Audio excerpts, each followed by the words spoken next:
کر سکتا ہے، کوئی اس کے لیے مشکل نہیں. هو علی کل شیء قدیر، اسے ہر شے کی قدرت حاصل ہے. لیکن اصل بات جو ہے میں آپ کو بتانا چاہتا ہوں، یہ ہے سائیڈ ایشو. اصل ایشو ہے فلسطین کا جو شروع ہونے والا ہے. بھٹی دہکے گی وہاں. ظاہر بات ہے کہ اگر کوئی بہت بڑا اقدام ہو جاتا ہے فلسطینیوں کے خلاف، اور اگر واقعتاً مسجد اقصی اور مسجد قبۃ الصخرہ گرا دیے جاتے ہیں، جو طوفان اٹھے گا عالم عرب میں، یہ حسنی مبارک ہو یا شاہ خالد ہو یا کوئی اور ہو، یہ نہیں روک سکتے اس طوفان کو. نوجوان خون اٹھے گا، غیرت اور جو بھی حمیت ہے. مسلمان ان پڑھ سے ان پڑھ اور بالکل بے دین، وہ بھی مسجد کی حرمت پر کٹ مرنے کو تیار ہو جاتا ہے. مسجد تو بنا دی شب بھر میں ایمان کی حرارت والوں نے، من اپنا پرانا پاپی ہے، برسوں میں نماز ہی بننا سکتا. وہ چاہے کانپور کی مسجد سے مسلمانوں نے جانے دی ہے، چاہے وہ شہید گنج کی مسجد تھی مسلمانوں نے جانے دی ہے، چاہے نماز نہ پڑھتے ہو. لیکن یہ جو حرمت اور یہ جو حمیت اور یہ غیرت ہے، اس سے جو طوفان اٹھے گا یہ ہوگا اس ملحمۃ العظمی، اس کی طرف پیش رفت ہو رہی. کتاب الملاحم سے احادیث کے حوالے سے کہ جن جنگوں کا حوالہ دیا حضور نے، پیشن گوئی کی ہے، اس کا نقطہ آغاز تھا خلیج کی جنگ. صدام حسین نے اسے کہا تھا یہ مدر آف وارز ہے، ام المحارب، یہ ایک جنگ نہیں ہے. اس کا نقشہ بھی حدیث میں موجود ہے، پیشن گوئی موجود تھی، اس وقت بھی ہم نے شائع کی تھی. لیکن اس میں جو جنگ اب ہونے والی وہ الملحمۃ العظمی. ملحمہ کسے کہتے ہیں؟ لحم گوشت کو کہتے ہیں، اور قصائی کی دکان کو عربی میں ملحم کہتے ہیں، جہاں گوشت کے ٹکڑے کیے جاتے ہیں.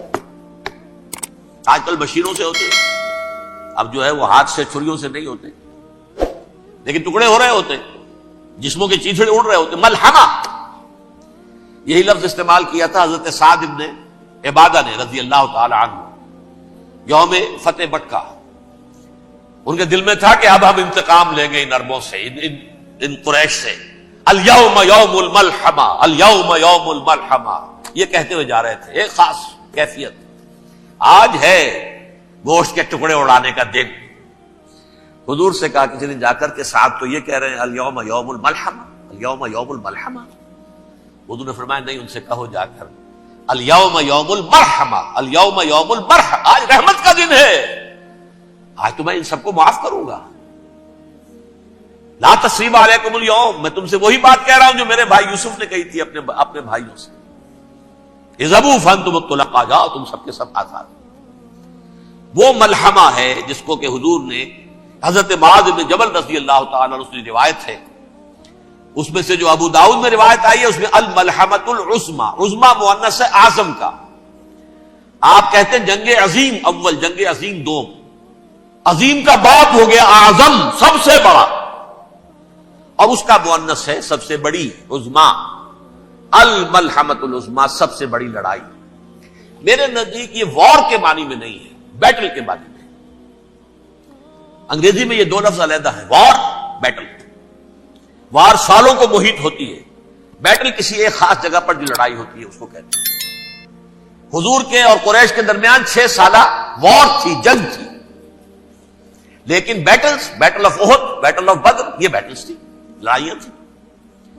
تو عظیم ترین جنگ شاید اس اعتبار سے نہ ہو جیسے کہ ورلڈ وار 1 اور ورلڈ وار 2، یعنی اس کی وسعت کا اتنا معاملہ نہیں اور طوالت کا نہیں. لیکن جو لڑائی جو ہے بیٹل ہونی ہے، جس کو کہ یہ لوگ، یا چونکہ میں نے کہا تھا شروع میں کہ سرما ہے میری آنکھ کا خاک حجاز و ہول قدس، نیو ٹیسٹمنٹ کی آخری کتاب ہے the book of revelation, revelation of saint جان.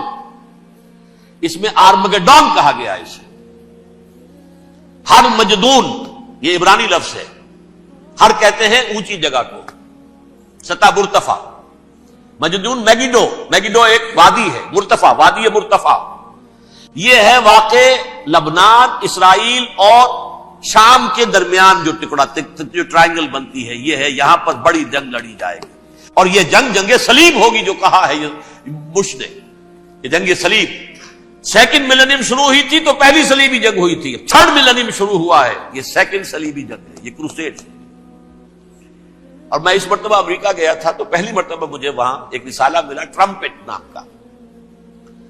یہ امریکہ کے جو بہت ایکسٹریمسٹ قسم کے پروٹیسٹنٹس ہیں یہ ان کا رسالہ ہے, اور ان کے بارے میں اب کہا جا رہا ہے وہ کرسچین زائنسٹ ہیں.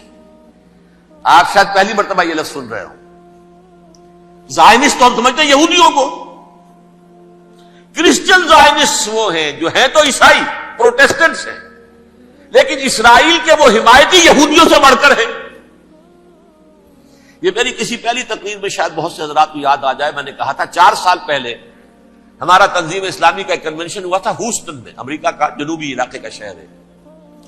ایک سیشن اس میں ہم نے رکھا تھا انٹرفیتھ, ایک عیسائی کو بلایا تھا, ایک یہودی بہت بڑا وہاں کا عالم ہے اس کو بلایا تھا. اس یہودی عالم نے ڈاکٹر وشوگراٹ جو وہاں کی یونیورسٹی میں پروفیسر ایمیریٹس ہے, اس نے کہا تھا کہ یہ اسرائیل کی تو سپورٹ کر رہے ہیں عیسائی, ہم تو نہیں کر رہے. جو پریکٹسنگ یہودی ہیں وہ زیادہ اسرائیل کے حق میں نہیں تھے, یہ تو سن 67 کے بعد انہوں نے اسرائیل کو تسلیم کیا ہے. وہ تو منتظر تھے کہ ہمارا مسیحا آئے گا تو اس کی قیادت میں جنگ کریں گے, جیسے شیعہ منتظر تھے کہ مہدی موعود آئیں گے تو پھر ہم کچھ کریں گے. وہ امام خمینی نے کہا جب وہ آئیں گے آ جائیں گے, لیکن ہم کچھ راستہ کے لیے. زائنسٹ نے آگے بڑھ کر ریاست قائم کر لی, اور جب یروشلم پر بھی پورا قبضہ کر لیا تب جو ہے در حقیقت مذہبی یہودی جو ہے پھر انہوں نے اپنایا ہے, اون کیا ہے, اور نئے سیٹلمنٹس جو بھی بنے ہیں وہاں پر اسرائیل میں, اس میں اکثر و بیشتر مذہبی یہودی آیا, اور بروکلن کے علاقے سے سب سے بڑھ کر آئے ہیں, جو امریکہ میں نیو یارک کا ایک جنوبی علاقہ ہے, بہت بڑا یہودیوں کا بہت بڑا گڑھ ہے. نیو یارک کو جیو یارک بھی کہا جاتا ہے, وہ تو اصل میں مرکز جو ہے وہ تو یہودیوں کا. اس حوالے سے وہاں پر جو کرسچن زائنسٹ کہلاتے ہیں وہ اسرائیل کے یہودیوں سے بھی بڑھ کر کہیں سپورٹ کرتے. بہرحال اس دوسری صلیبی جنگ کا معاملہ جو میں کہہ رہا تھا, ٹرمپٹ نامی رسالہ, اس کا ایک مضمون ہے دی لاسٹ کروسیڈ. اب یہ آخری کروسیڈ ہے جو شروع ہونے والا ہے. میں تو حیران ہوں کس قدر کھل کے وہ باتیں کرتے ہیں. رومن کیتھولکس کو وہ کہتے ہیں کہ یہ شیطان ہے, یہ پوپ شیطان ہے, یہ یورپ کو اس نے جمع کیا ہے کرسچینٹی کی بنیاد پر, اور اس میں زیادہ تر کیتھولکس ہیں. آپ کو معلوم ہے برطانیہ بڑی مشکل سے شامل ہوا ان کے ساتھ, اس لیے کہ وہ پروٹیسٹنٹ کا سردار تھا, ابھی پوری طرح نہیں ہے.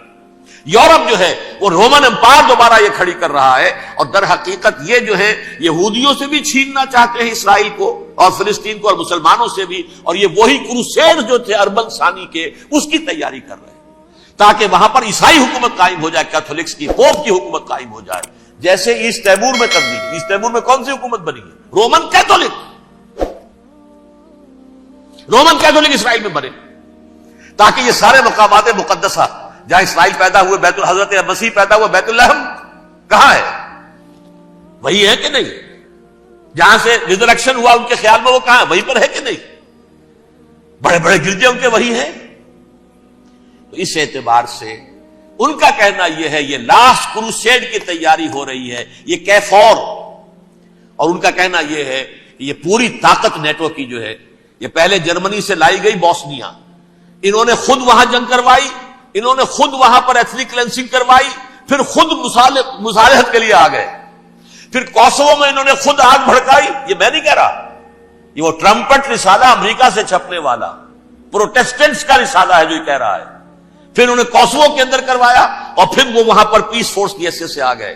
اب وہ میسیڈونیا میں کروا رہے ہیں اور وہاں داخل ہو گئے ہیں. اگلا قدم ان کا سائپرس ہوگا, سائپرس میں ترکوں کو اور وہ گریکس کو لڑائیں گے اور وہاں آ جائیں گے, وہاں سے ایک چھلانگ لگائیں گے اور یہ فلسطین میں پہنچیں گے, اور یہ وہاں پر ایک رومن امپائر, اپنی پرانی رومن امپائر کی طرح کی رومن کیتھولک ریاست قائم کرنا چاہتے ہیں. تو وہاں امریکہ کے عیسائیوں میں بھی کوئی ایک طبقہ نہیں ہے, کیتھولکس بھی ہے, کیتھولکس زیادہ نہیں ہے ہمدرد, لیکن اب تابع ہو چکے ہیں. اسحاق ریبین نے جب یہ پیس ٹاک شروع ہوئی تھی, آپ کو یاد ہوگا شاید, کہ جب وہ آیا تھا واشنگٹن سے واپس فلسطین اسرائیل, تو پہلے روم میں رکا for an audience with the Pope, اور پوپ کو اس نے ایک مرتبان سا پیش کیا تھا, حضرت سلیمان علیہ السلام کے زمانے کا مرتبان, اور کہا تھا دیکھیے 3000 برس تک ہم نے اس کی حفاظت کی ہے, اب یہ میں آپ کے حوالے کر رہا ہوں. اس کے بعد سے پوپ جو ہے بالکل رام ہو گیا.